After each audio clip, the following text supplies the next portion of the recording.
Біз осы неге сапарымыздың барысында, негізгі сапарымыздың жалпы айтқан кезде мақсатымыз осы неге еліміздегі балалардың жағдайымен тереңірек танысып, олардың неге құқықтары қалай толық қорғалып жатыр ма?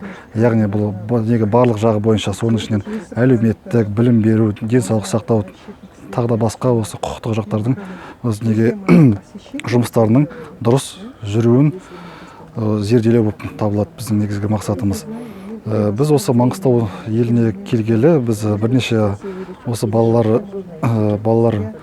мекемелерін араладық. Соның ішінен бүгінгі, яғни қазір келіп тұрғанымыз арнайыландырған балалар үйі, яғни бұл осы жердің жұмысымен тереңірек танысып, онда қандай мәселелер бар, осы өзекті республикалық масштабта өзегін таба алмай жүрген, соны біліп, кейін оны ұсыныс есебінде